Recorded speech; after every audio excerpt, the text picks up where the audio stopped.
बिस्मिल्लाहिर्रहमानिर्रहीम।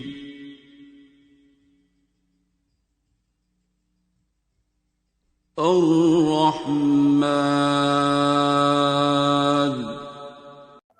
सर, एक बात पूछना थी कि नर्सेस को क्या बददुआ है कि उनके हस्बैंड कोई काम नहीं करते और नर्सेस ने सारी जिंदगी कॉम्प्रोमाइज ही करना होता है। प्लीज सर, ये जरूर बताइएगा। नहीं बेटा, ऐसी बात नहीं है। वो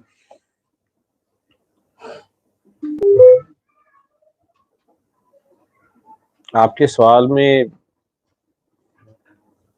काफी नर्सेज बच्चियों का दुख जो है ना, वो पेन वो तो मैं समझता हूँ जो केसेस डील करता हूँ। लेकिन असल में बेटा बात नर्सेज की नहीं है। काकियां ये जो ज़ाहिरियत की तालीम है ये हासिल कर रही हैं, फिर साहिब रोजगार भी हो रही हैं। ज़माने की वैल्यूज इकदार तेजी से बदल रही हैं।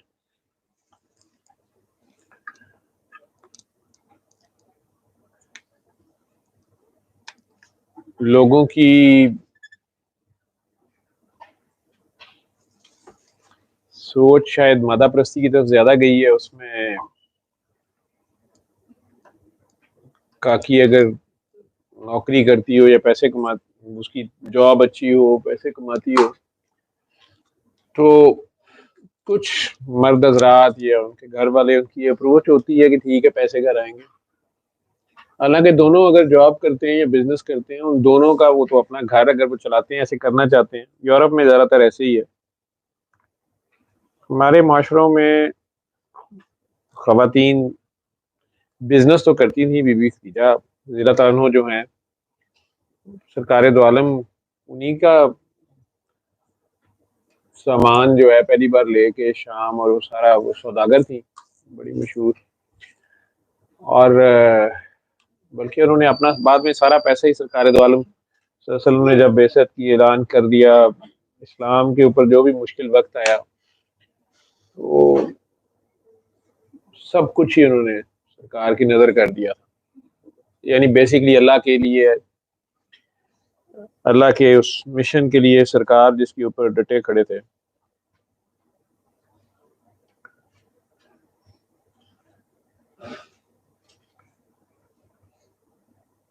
लेकिन हमारे यहाँ कुछ लोगों की सोच ऐसी है कि वो मटीरियलिस्टिक अप्रोच हो जाती है। जब मर्द मर्द नहीं रहता, उसकी सोच ये नहीं रहती। हालांकि अल्लाह ने उसको ये फजीलत अदा की है इस बात के ऊपर कि अगर वही घर का सारा खर्चा उठाता है और बेगम के पैसों के ऊपर उसकी नज़र नहीं होती, तो आप लोग बेसिकली डेस्परेट हो जाते हो, या किसी कुछ वजूहात की बना से शायद रिश्ते या उस वक्त करते हुए ये नहीं सोचते कि, एक तो मैं बार बार कहता होता हूँ कि कोशिश करें। वैसे तो पता चलाना ये बहुत मुश्किल है और ये लानतें बहुत ज़्यादा हो गई हैं कि लड़का या लड़की भी अब तो नशा ना करते हो, अय्याश जानी शराबी या जवारी ना हो।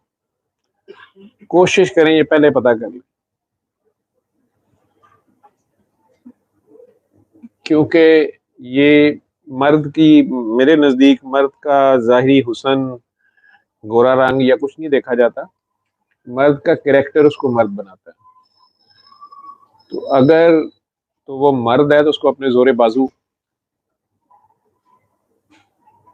पर ही एतमाद होगा, उसी पे भरोसा होगा, अपने अल्लाह से जुड़ा होगा, मेहनत पे बिलीव करता होगा, अपनी स्किल पे। और अपनी काकी को या अपनी बेगम को या अपने बच्चों को कोशिश उसकी होगी कि ना वो खुद ही किसी के आगे हाथ करे, ना उन्हें किसी के जेर बार करे, और उनके लिए जो कुछ भी कर सकता है वो खुद करे।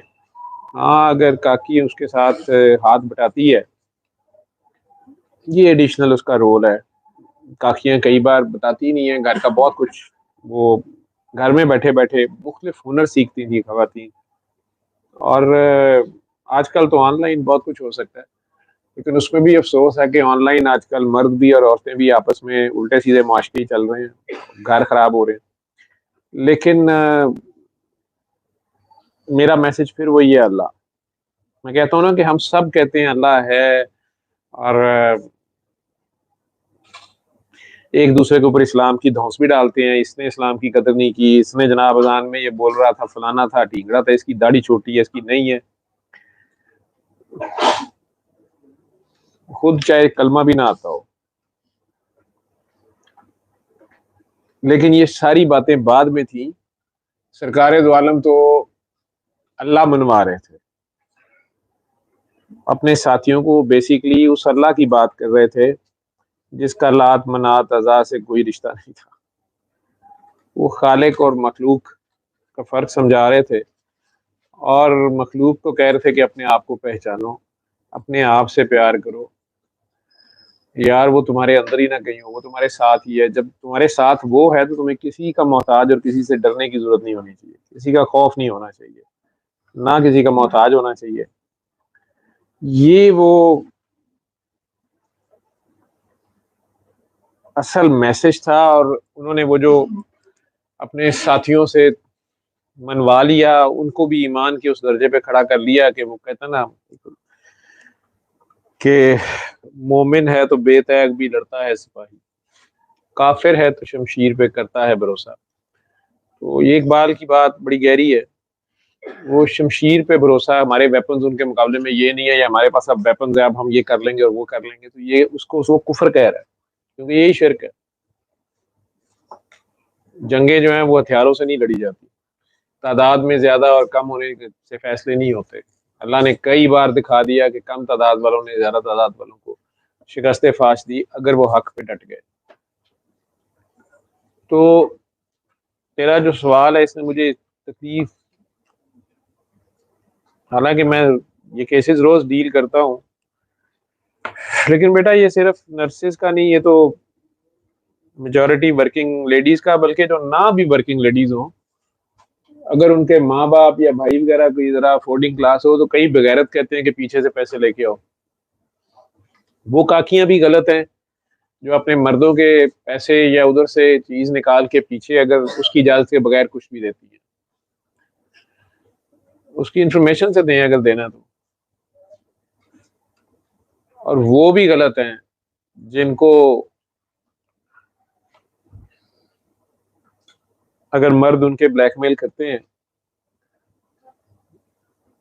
बच्चों की खातिर, इसी डर से कि शादी फिर दोबारा फिर क्या होगा, लाख ना हो जाए, वो माँ बाप को या भाइयों को तंग करती है। और ज्यादातर जितनी देर मर्जी ब्लैकमेल होती जाती है, आखिर में फिर डाइवोर्स ही होनी होती है। तो वो जिसको ये इजी मनी की आदत पड़ जाती है, बेगैरत जो हो जाता है, ये बेगैरती की निशानी होती है, ये अपनी फजीलत जो अल्लाह ने दी होती है उससे गिरने की निशानी होती है। कि मर्द जो है वो औरत को कह रहा है कि जाओ पीछे से लेके आओ, अपने माँ बाप को ब्लैकमेल करो या भाइयों को, या तुम कमाओ और मैं खाऊं। मर्द इसको कहते ही नहीं है। मर्द एक कैरेक्टर का नाम है। और कई नर्सेज बेटा बहुत खुश भी हैं और उन्होंने बल्कि जॉब्स ही छोड़ दी।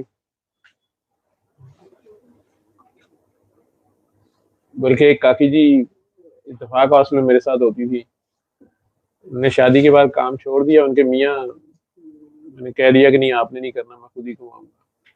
तो अचानक कोविड में उनके मियाँ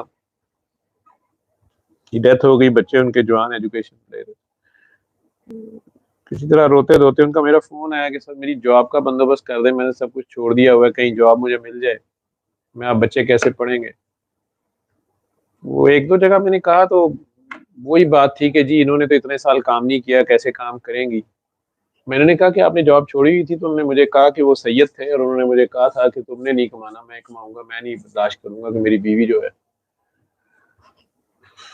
वो कहीं भी जाके नौकरी करे, तुम घर बैठो और मैं जैसे मर्जी करूं, डबल नौकरी करूं, ट्रिपल करूं, मैं इस घर को पूरा करूंगा। और वो रो रो के उनको याद कर रही थी कि सर मैंने उस दिन के बाद से घर की दहलीज भी नहीं पार की और इतना सुकून था मुझे, और वो काम करते थे। लेकिन अब ये अचानक कोविड के डेज की बात है तो सरकार दो आलम ने उनका कहीं और से बंदोबस्त कर दिया। मुझे वो बार बार एक बात कही जाए कि ये सैयदजादियाँ हैं सर, मैं तो कमी कमीन हूँ, तो मुझे बस ये हो रही है कि इनकी पढ़ाई मैं इनका पूरा कर दूं, मैंने इसे कैसे करना है, मुझे कहीं जॉब दिलवा दें। मैं नहीं चाहती कि ये कोई इनकी जॉब भी दूरी रह जाए या इनको कुछ करना पड़े, मैं नहीं चाहती इनका वालिद बड़ा गलत। अल्लाह ने अजीब ही कोई सिस्टम बनाया सरकार ने कि ऐसा उसका भरोसा था। मैंने कहा तुम्हें भरोसा है तो तुम फिर बैठो।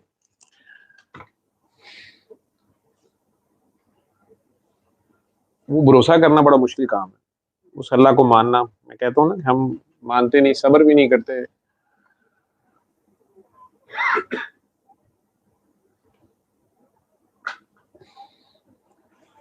ये जनखे नुमा मर्द जो होते हैं उनका ये काम होता है।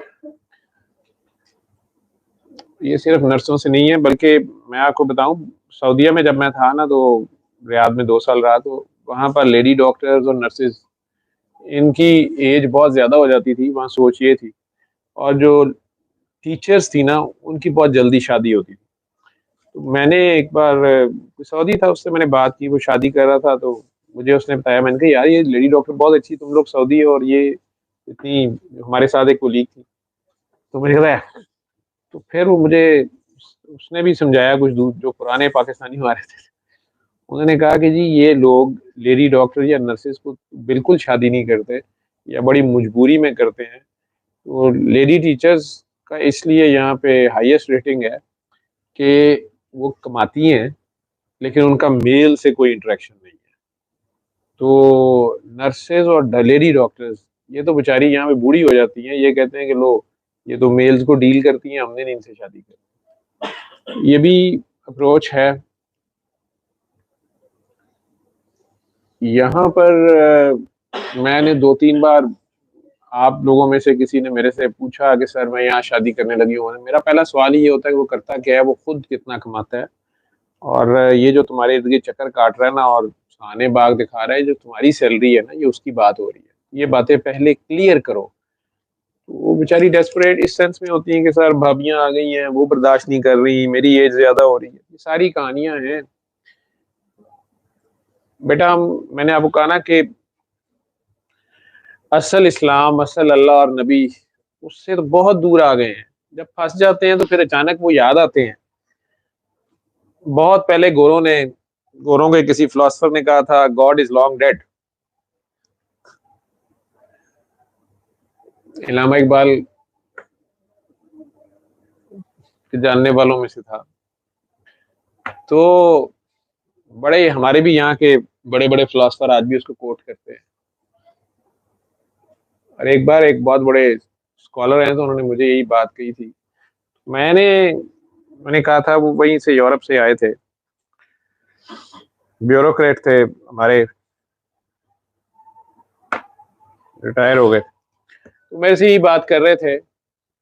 मैंने उन्हें कहा था कि सर, मुझे अफसोस से कहना पड़ता है कि मुझे रिसेंटली पता चला, आप लोगों के साथ बैठ के, पाकिस्तान की सिविल और मिलिट्री ब्यूरोक्रेसी के कुछ लोगों के साथ बैठ के, कि आप लोग भी इस बात को बड़ा अप्रिशिएट करते हैं, और आपकी ट्रेनिंग या गोरा जाते हुए उस कोर्स में ये शामिल कर गया कि वो रिलीजन को चैलेंज कर गया।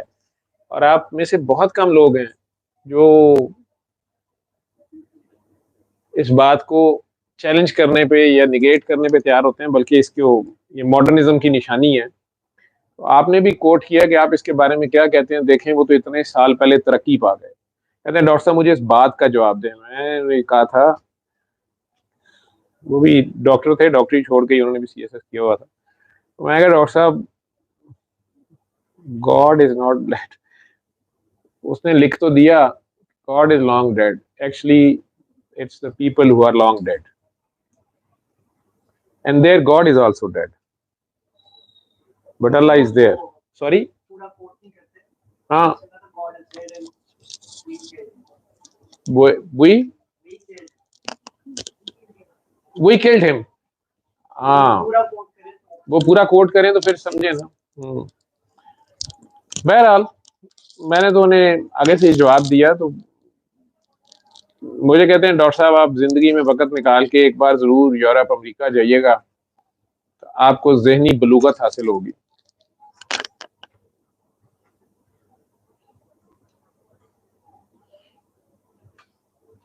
बाबा जी का ये फेवरेट काम होता था, वो मुझे लेके चले जाते थे कहीं ना कहीं।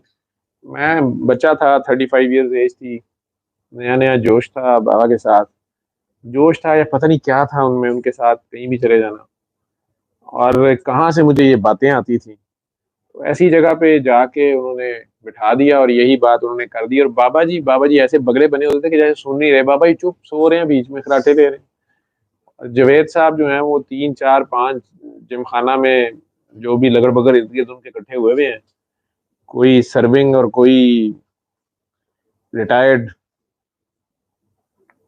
फिरौन, उनके साथ चुमुखी चली जा रही है, शायद मुझे ट्रेन कर रहे थे। तो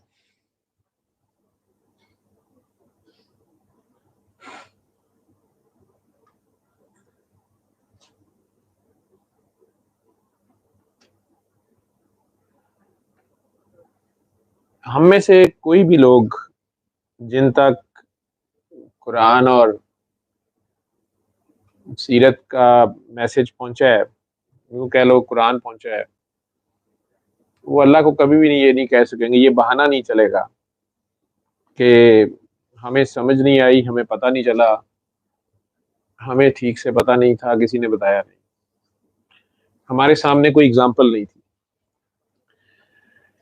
मैन काइंड के लिए बेस्ट एग्जाम्पल सरकार का प्रैक्टिकल है, उनकी नस्ल का प्रैक्टिकल है, उनकी आल का, जो उस मिशन पे डट गए और आज तक डटे हुए हैं।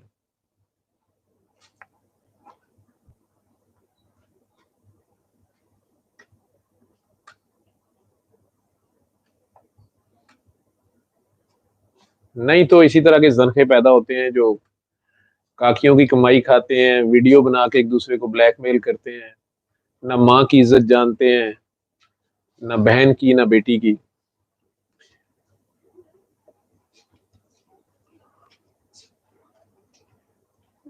अगर ये मुनाफकत वहां पे ना हुई होती जहां जाके मुझे उन्होंने उस वक्त भी कहा था आप एनलाइटन हो गई, ज़हनी बलूगत पाएंगे, वहां 80% से ज्यादा बच्चे जो हैं उनकी बल्दियत का खाना खाली होता है मेरे ख्याल में, उनके बाप का नाम नहीं लिखा जाता। अब तो लॉ आ रहा है वहां पे, जरूरी नहीं। और अब होमोसेक्सुअलिटी वहां पर लीगलाइज है। ये ट्रांसजेंडर, ये सारे ड्रामे, वो उस न्यूक्लियस से, उस बात मजहब की थी नहीं, इखलाकियात की थी, मैनर्स की थी। बाकी गिरने की बात है, तो आप जितना मर्जी गिर जाएं, लेकिन ऐसने तकवीम अंधों के सामने भी वो मिसाल जो है ना, वो रोज़े रोशन की तरह वो चमकती रहेगी। आप असफला साफलीन की तरफ चल पड़े तो चल पड़े, पताल की गहराइयों तक जाएं, भाई बहन के साथ, भाई भाई के साथ, माँ दामाद के साथ, नाना नवासी के साथ या पोती के साथ, ये कहानियां वहां भी हैं, यहाँ भी हैं। फिर जमीन जायदाद के झगड़े, औरत का इस्तेसाल, कमजोर का इस्तेसाल, कहाँ नहीं है। ये तो जिसके गिरबान को हाथ पड़ता है ना, हम डॉक्टर्स को कहा जाता है, आजकल मैं डॉक्टर्स के इंटरव्यू कर रहा था तो वहाँ पूछते थे कि अच्छा डॉक्टर क्या होता है, तो बच्चे बोलते हैं एम्पैथी जिसमें हो। फिर उनसे सवाल पूछते हैं एम्पैथी और सिंपैथी में क्या फर्क होता है, कुछ को पता होता है, कुछ नहीं पता होता है। ये सिर्फ डॉक्टर्स में एम्पैथी नहीं होनी चाहिए, हर इंसान में होनी चाहिए। सिंपैथी और एम्पैथी में ये फर्क है कि किसी इंसान को सड़क पे जलील किया जा रहा हो, या मीडिया पे, वो भी सड़क ही है, उस पे उसकी घर के राज बाहर लाए जाएं, उसको जलील किया जा रहा हो, हक पे खड़े होने पे या ना हक को ना मानने पे, और आपको और हम सबको बड़ी हमदर्दी हो, ये भी बड़ी बात है। हाँ, ये ऐसे नहीं होना चाहिए, उफ क्या कर रहे हैं। एम्पैथी ये होती है कि उसी वक्त अपने आप को उसकी जगह पे रखो और सोचो कि ये तुम्हारे साथ भी हो सकता था, स्टॉप इट हेयर।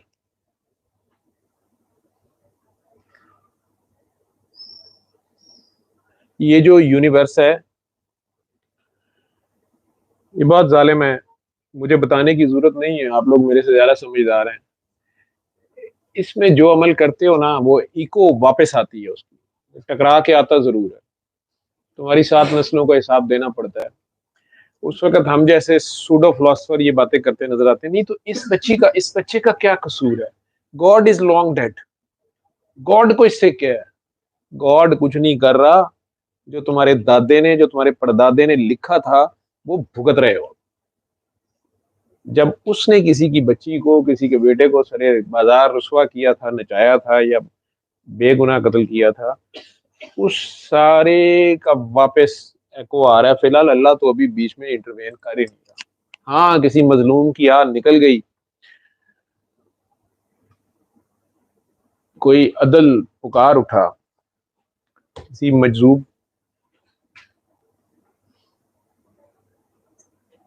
ने सदा लगा दी, करता सब खुद है वो मजबूर नहीं है, अंधा भी नहीं है, जालिम भी नहीं है। अगर हमारी माएँ तड़प रही हैं वो तो 70 माओं से ज्यादा तड़पता है, लेकिन उसका खेल समझना बहुत मुश्किल है। उसको पहचानो, असल खेल है उसको पहचानो। वो तुम्हारे पास, आस, अंदर, बाहर, घर बार, हर तरफ मौजूद है।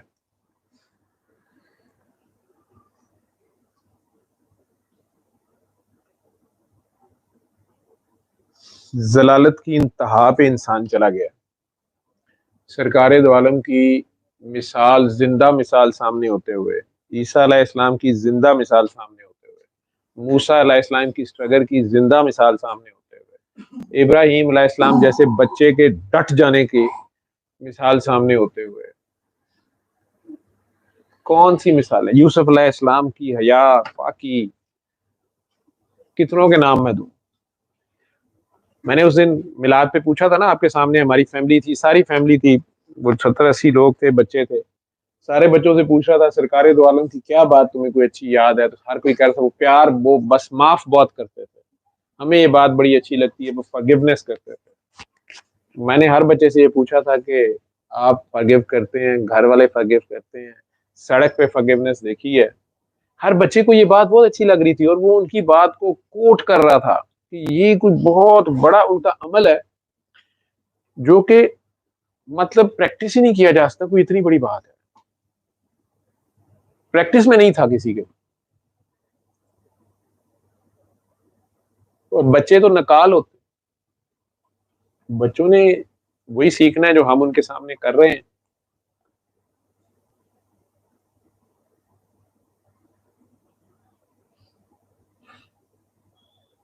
जिस बेशर्मी और ढिठाई साथ हजरत इंसान इस जमीन पे दंदना रहा है और दिन ब दिन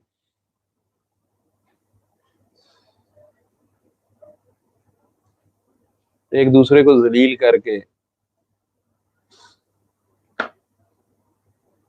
मैनिपुलेशन, जुबान की चालाकी, मीडिया की चालाकी, धौंस धांधली, आप कहते हैं सिविलाइज्ड, एजुकेटेड, क्या जो बड़े कंट्रीज हैं, अमेरिका, रशिया, चाइना, जर्मनी, सऊदिया, ईरान, कोई भी नाम ले लो आप, जो बड़े डेवलप्ड हैं आपके ख्याल में किसी भी चीज में या हैव नॉट्स हैं, क्या ये वाकई अपने हमसायों के साथ, फेलो ह्यूमंस के साथ इखलाक की आला मिसाल पे कायम है? तो बेटा नर्सों की किस्मत में नहीं है ये इंसान ऐसे ना सोच, अपने अमल को सीधा रख, अपने अल्लाह पे डट जा, एक बार दिल से माफ करके देख, सबको दुआ दे के देख, तेरे अल्लाह का हुक्म है बुराई को भलाई से दफा करो। बुराई और भलाई गर्चे बराबर नहीं हो सकते, लेकिन जो तुम्हारे साथ बुराई करे उससे भलाई से पेश आओ। देखना एक दिन तुम्हारा दुश्मन तुम्हारा गहरा दोस्त बन जाएगा। ये भी एक तरीका है, लेकिन बहरहाल 2 चांस तो अल्लाह भी देता है, 2 चांस काफ़ी होते हैं। नहीं सुधरता फिर उसका हाथ रोकना और तोड़ना, यही जहाद है। अल्लाह ने तमाम इंसान बराबर पैदा किए हैं और मुसलमानों के मुआशरे में कोई भी सेक्रेड काऊ नहीं होती। अगर सईदना उमर फारूक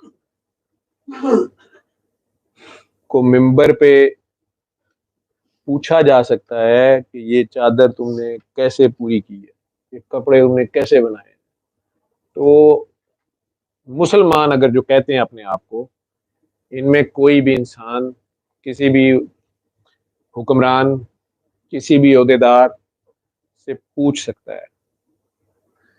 अगर कमांडर इन चीफ सैयदना उमर फारूक खालिद बिन वलीद जैसे सिपा सलार को ड्यूरिंग द वार ये कह सकते हैं कि step down and come back, and this man is now the commander in chief, और तुम अपना रैंक छोड़ो और वापस आओ, और बल्कि कहा जाए कि उसको हैंडकफ करके लाया जाए। खालिद बिन वलीद जैसा तुम में से किसी में कोई एक भी हम में कोई फौजी है, कोई ऐसा वॉरियर है जिसने इतनी फतूहात हासिल की हो? उसी वक्त उस बंदे के हाथ में कमांड दी है और खुद मक्का के लिए वापस चल पड़े हैं कि खलीफा का या मुसलमानों के लीडर का हुक्म है। ये यूनिटी भी है, यही रूल ऑफ लॉ भी है, nobody is above the law. मैं डॉक्टर होते हुए अगर अपनी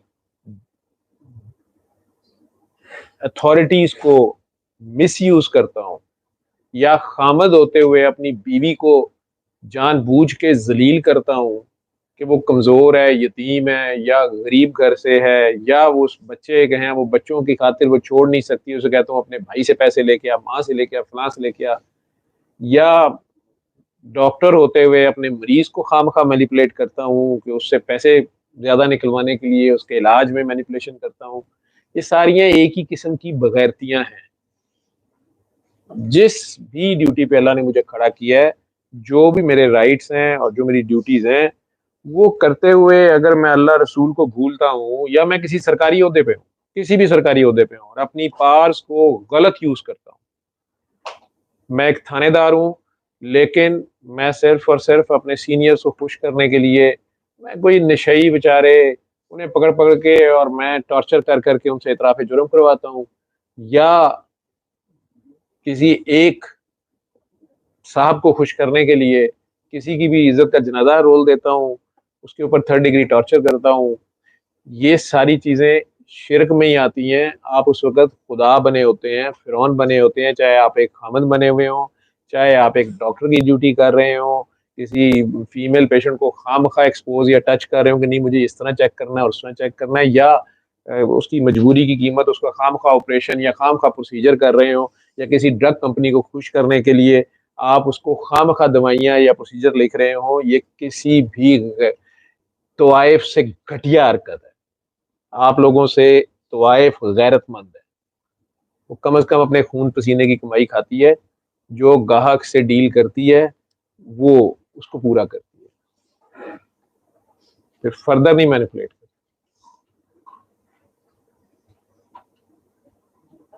या यूं कह लो कि ये भी नाच ही है, तुम लोग भी कोई नोट के ऊपर, कोई वोट के ऊपर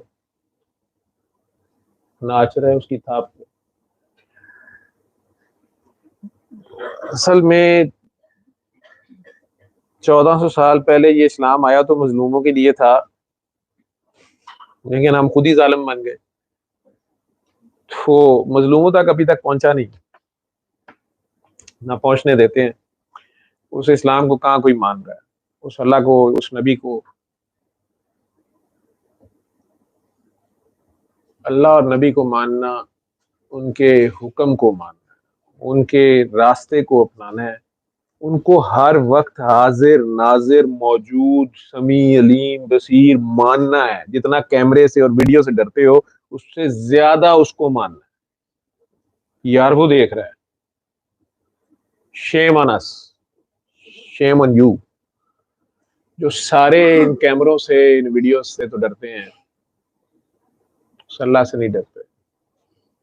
जो तुम्हारे अंदर से तुम्हारी नजर की बेगैरती तक को जानता है, तुम्हारी नजर की चोरी को भी जानता है, तुम्हारी सोच के अंदर जो खन्नास है उसको भी जानता है। तुम्हारे जाहिरी हुलिये क्या उसको धोखा देंगे? लेकिन तुम भी शायद यही समझते हो कि गॉड इज लॉन्ग डेड। हाँ, ये गॉड तुम जो खुद हो, तुम मुर्दा हो चुके हो। जो देवता बने हुए हो, फिरौन बने हुए हो, चाहे घर में किसी मजलूम के साथ सड़क पे, दफ्तर में, कहीं भी,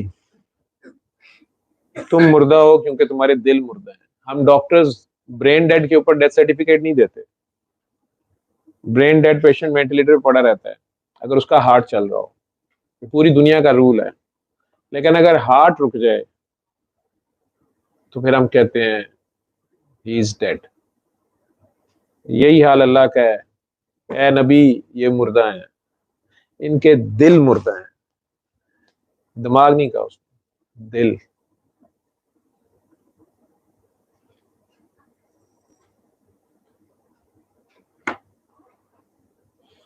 तो काफी सोनी हिम्मत ना हार, जलील हम लोग खुद भी अपने आप को कराते हैं। अपनी कीमत छोटी ना लगाया करो, इस अल्लाह पे खड़े हुआ करो, शुरू से खुददारी में रहा करो।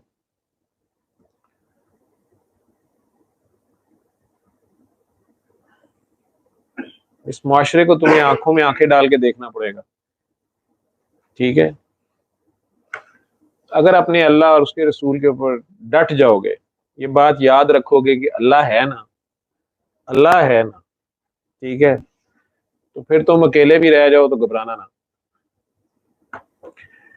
मारे गए इनके हाथों तो शहीद, बच गए तो गाजी, ठीक है, नहीं तो कल्ले नमाजी, ठीक है।